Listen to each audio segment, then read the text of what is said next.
আসসালামু আলাইকুম এভরিওয়ান, কি খবর তোমাদের সবার? আশা করি সবাই ভালো আছো। আমি শুরুতে চলে আসলাম নতুন একটি ভিডিও নিয়ে। ওই দিন 12টা বাজে এমন কুয়াশা ছিল, মানে একদম অন্ধকার হয়ে আছে, যেন এখনই বৃষ্টি হবে। তো আজকে বিকেলের দিকে আমার একটা কেকের পার্সেল এসেছে, এটা আমি নিচে নেমেছিলাম রিসিভ করার জন্য। তো এটা নিয়ে এখন বাসায় যাচ্ছি, বাসায় গিয়ে তারপর কেকটা তোমাদেরকে দেখাচ্ছি। এই পেজে এটা আমার ফার্স্ট কেকের পিয়ার।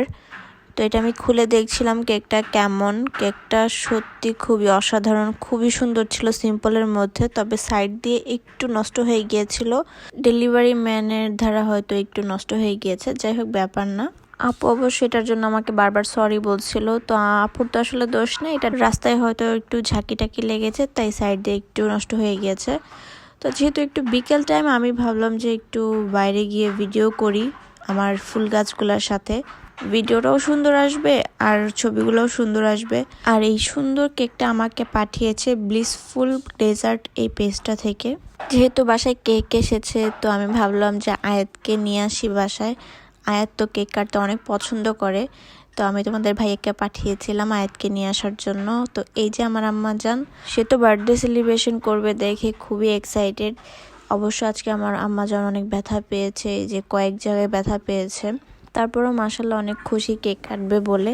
তো এসে আমাকে বলছে ডেকোরেশন কোথায়, মানে ওর যে আমি কেক কাটবো, তো আসলে ডেকোরেশনটা কোথায়।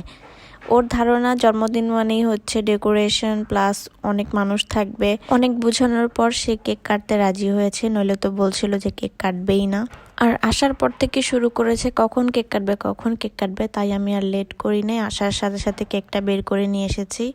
ও আবার সাইড থেকে একটু একটু করে ক্রিম খাচ্ছিল, তো খেয়ে তার কাছে অনেক মজা লেগেছে। তো আমাকে বলছিল যে যেই আন্টি কেক পাঠিয়েছে তাকে এটা বলার জন্য যে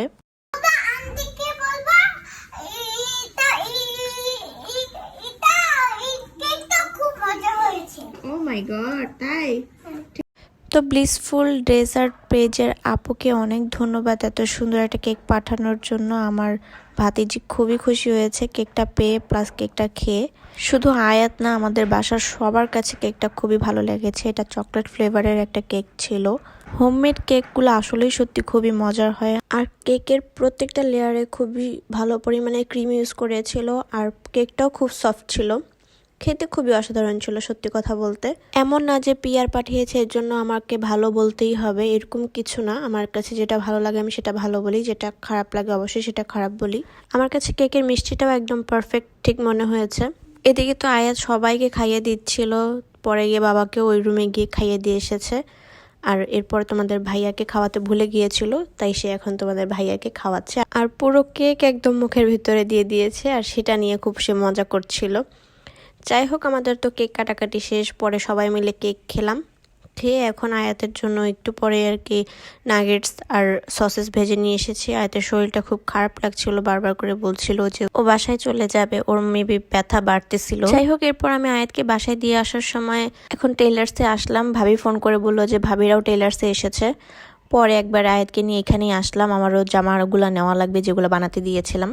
আর তোমরা যারা আমাকে বলো যে জামাগুলো কোথা থেকে বানাই, খুব সুন্দর হয় বানানো, যেগুলো আর কি আমি নিজে বানাই সেগুলা ডিজাইন দিয়ে। তো আমি সব সময় আমার ড্রেসগুলা সাইফুল ভাইয়ের কাছেই বানাই। এটা হচ্ছে কাওলা বাজার যেই জামতলা মোড় থেকে একটু সামনে গিয়েই মেন রোডেই হাতের ডানে গোল্ডেন টেইলার্স নাম। ভাইকে আমি যে ডিজাইন দিই, ভাই হুবহু সেম টু সেম আমাকে ওই ডিজাইনই বানায় দেয়। অনেক বছর ধরে ভাইয়ের কাছ থেকেই বানাচ্ছি, খুবই সুন্দর করে বানায় দেয়। তো বাসায় আমার কিছু কাপড় ছিল, সেগুলা থেকে আমি কাপড় কেটে কেটে এনে সবগুলা বানাতে দিয়েছি।